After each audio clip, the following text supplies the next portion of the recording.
Les Marines repoussent leurs limites sur la base du US Marine Corps. L'entraînement est intense, depuis les courses d'obstacles jusqu'aux combats à main nue les plus éprouvants.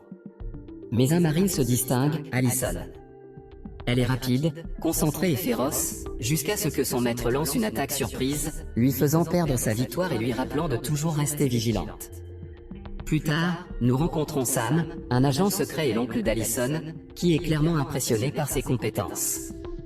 Ils prennent un verre dans un bar local et Sam leur annonce une grande nouvelle, il va lui trouver un emploi à la Maison Blanche. Il a déjà obtenu l'accord du général. Allison est ravie, mais ne peut s'empêcher de se demander si c'est en raison de ses compétences ou simplement parce qu'elle fait partie de la famille. Sam lui fait comprendre qu'elle est la meilleure de la bande.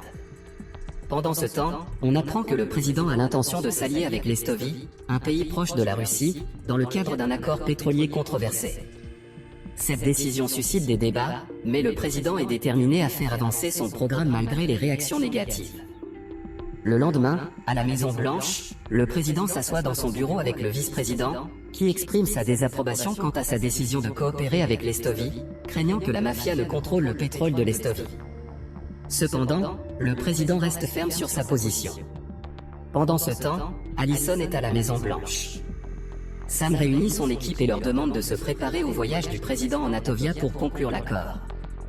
Il se tourne ensuite vers Allison et lui demande de l'accompagner, car ils doivent escorter le président à bord d'Air Force One le lendemain. Plus tard dans la soirée, la scène se déroule au quartier général du général Rodinov à Atovia. Rodinov est furieux, faisant les 100 pas pour dénoncer la décision du président de s'allier aux États-Unis. Il en a assez. Sans perdre de temps, Rodinov entraîne le Premier ministre, fervent partisan de l'accord, dans la pièce. La mainmise de Rodinov sur le pétrole d'Estovia est en train de s'effriter et l'idée d'en perdre le contrôle au profit des États-Unis est trop difficile à supporter. Le lendemain, les yeux d'Allison s'illuminent lorsqu'elle monte pour la première fois à bord d'Air Force One. L'avion est immense, élégant et bien plus que ce qu'elle avait imaginé. Quelques instants plus tard, Falcon, le président des États-Unis, monte à bord. Homme d'affaires, il se dirige directement vers son salon privé alors que l'avion s'apprête à décoller. Mais il y a une menace cachée à bord. Nikolai s'est faufilé parmi les pilotes et Johan élimine silencieusement un agent dans la cabine arrière. Alors que l'avion fend le ciel nocturne, l'un des pilotes tente de contacter le centre de contrôle, mais il n'y a pas de réponse. Le serveur a été détourné. À ce moment-là, Nikolai élimine les deux pilotes et envoie un message glaçant à Rodinov, Air Force One est désormais entre leurs mains. De retour dans la cabine, un journaliste interroge Falcon sur Estovia. Il explique calmement que le président d'Estovia a demandé une coopération, affirmant qu'il possède de vastes réserves de pétrole qui atteignent rarement les coffres de l'État. Soudain, Nikolai se connecte au système audio de l'avion. La voix de Rodinov se propage, provoquant une onde de choc parmi les passagers. Sam, chef de la sécurité, se rend compte du danger et agit immédiatement. Il fait entrer le président dans une salle spéciale avec deux agents et demande aux passagers de rester calmes dans la cabine centrale. Un agent reste avec eux pendant que Sam envoie le reste de l'équipe de sécurité fouiller l'avion à la recherche d'agents infiltrés. Peu après, un journaliste d'Estovia, secrètement l'un des hommes de Rodinov, élimine l'un des agents qui garde les passagers. Il n'est pas le seul. Un autre infiltré à bord fait comprendre qu'ils sont maintenant 4. Alors que le chaos s'installe, deux agents se précipitent dans le cockpit mais sont éliminés sur le champ par Johan, tapis dans l'ombre. Elle exige que le président quitte immédiatement la salle de sécurité et menace de s'en prendre aux passagers s'il ne le fait pas. Pour prouver qu'il est le chef, Nikolai secoue violemment l'avion, transperçant la jambe de Sam d'un éclat d'obus. Sam serre les dents et dit à Allison que sa priorité est de protéger le président. Après avoir reçu l'ordre de se mettre à l'abri, il se concentre sur sa blessure. Nikolai ne recule pas. Il donne au président 20 secondes pour sortir, en comptant à rebours avec une précision mortelle. Le président, forcé d'obéir, sort de la salle de sécurité et voit deux agents tomber lorsque Johan riposte. Le président est escorté jusqu'à la cabine de classe B, où Rodinov lui demande une confession vidéo, annuler la coopération avec Estovia et dénoncer publiquement son chef et son peuple. Rodinov lui donne 1 heure.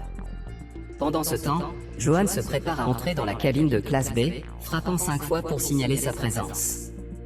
Lorsque le journaliste part attendre le président, Allison passe à l'action. Elle frappe 5 fois, imitant le signal de Johan, et la porte s'ouvre enfin. un combat brutal s'engage entre Joanne et Allison, mais cette dernière est trop habile. La scène se déroule ensuite à l'intérieur de la cabine passager, où l'un des hommes de main de Rodinov surveille de près les otages, parmi lesquels des fonctionnaires et des personnalités de premier plan. Il remarque un mouvement venant de la pièce voisine, où se trouve Sam. Alors qu'il s'apprête à enquêter, le journaliste entre dans la pièce, arme levée. Alors que Joanne est déjà morte entre les mains d'Allison, le journaliste avertit immédiatement Nikolaï, qui est toujours en mouvement. Nikolaï passe en pilote automatique et se précipite sur le lieu où se trouve Joanne. Pendant ce temps, Allison et le président sont bloqués, incertains de leur prochaine action. Une voix rompt la tension, c'est le journaliste, qui avertit Allison de se rendre où il tuera Sam, son oncle. Il demande ensuite à Sam de la convaincre de se rendre.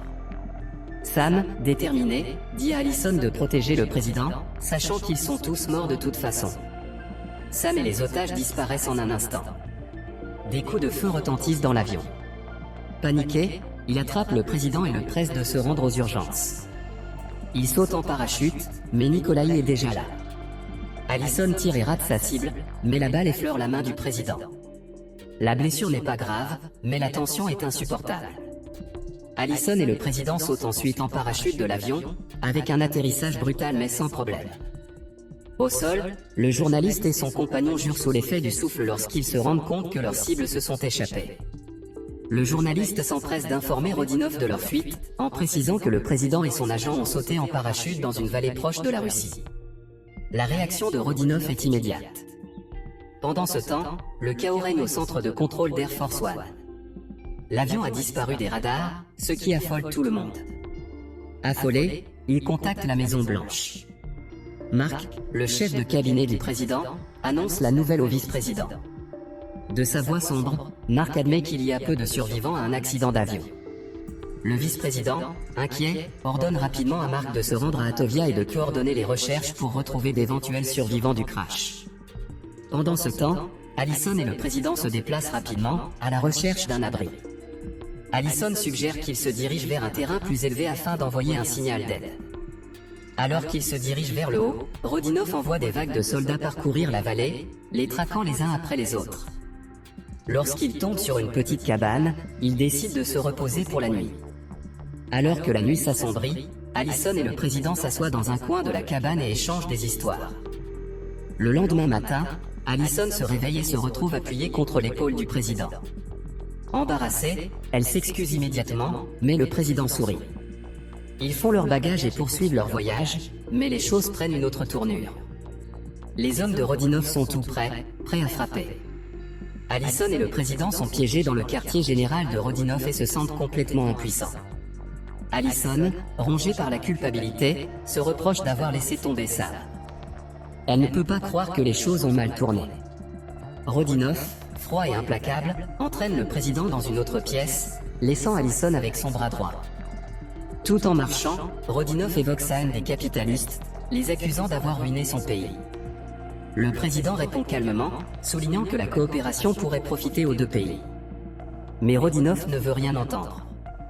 Pendant des années, il a contrôlé le pétrole en Estovie, s'appropriant tous les bénéfices. Dans la pièce voisine, Rodinov demande une confession vidéo qui annule l'accord et accuse le président d'être à l'origine de tout ce chaos. Le président refuse, prêt à affronter la mort plutôt que de trahir son pays. Mais lorsque Rodinov menace de blesser Allison, le président cède à contre-cœur. « Vous avez une heure, » dit Rodinov, la voix pleine de satisfaction. Pendant ce temps, Allison reste seule avec le bras droit de Rodinov. Il tente de la harceler, mais elle ne se laisse pas faire. En un instant, elle le tue et se fraye silencieusement un chemin à travers le bâtiment, éliminant tous ceux qui se trouvent sur son passage. De retour dans la salle, le président est contraint de se préparer à la confession vidéo. Deux maquilleurs arrivent pour changer ses vêtements et le maquiller pour l'enregistrement. Mais alors que les caméras sont sur le point de tourner, Allison frappe. Armée d'un fusil, elle lance une attaque surprise, abattant à un les hommes de Rodinov. Rodinov s'emporte, exigeant qu'Allison se rende et menaçant de tuer le président sur le champ. En un instant, Rodinov tire une balle dans le bras d'Allison, la poussant au bord de la défaite. Alors qu'il s'apprête à porter le coup de grâce, le président renverse la situation et tue Rodinov par derrière. Allison et le président s'en sortent vivants. Le lendemain matin, Mark, le chef de cabinet du président, les retrouve. Lorsqu'il constate que le président est sain et sauf, il est soulagé et les presse de se rendre sur une piste d'atterrissage proche pour rentrer aux États-Unis. Mais le président secoue la tête. Il ordonne de soigner d'abord les blessures d'Allison. Mark hésite, mais s'exécute, marmonnant dans son souffle, ce n'est qu'une. Allison est stoppée dans son élan. Les mots la frappent comme un coup de poing dans le ventre, lui rappelant ce que son ancien entraîneur avait l'habitude de dire, ne jamais baisser sa garde, même quand on a l'impression d'avoir gagné. Pendant qu'Allison se fait soigner par les soldats des forces spéciales, elle pose des questions sur leur unité. Il confirme ce qu'elle sait déjà. Elle mentionne alors le commandant Alex. Les soldats échangent un rapide regard, confirmant qu'ils viennent de lui parler. Soudain, Allison passe à l'action. Un à un, les soldats tombent. Calmement, elle s'essuie les mains et révèle la vérité. Elle a inventé toute l'histoire d'Alex. Ils l'ont cru. Alex n'était pas un commandant, seulement le propriétaire d'une boulangerie en bas de la rue. Alors que la tension dans la salle est à son comble, Mark se retourne soudain contre le président, révélant qu'il travaillait depuis le début avec le général Rodinoff. Mais avant qu'il ne puisse frapper, Allison agit rapidement et l'assomme d'un seul coup. Le danger est passé, mais seulement pour un moment. Il se précipite vers la petite piste d'atterrissage, où le président fait un choix courageux et refuse l'avion qui l'attend, décidant de le piloter lui-même.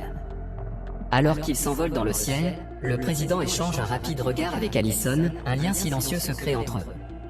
Puis, sous les yeux du public, il prend la parole, déclarant sa survie et réaffirmant l'alliance indéfectible entre les États-Unis et Atovia.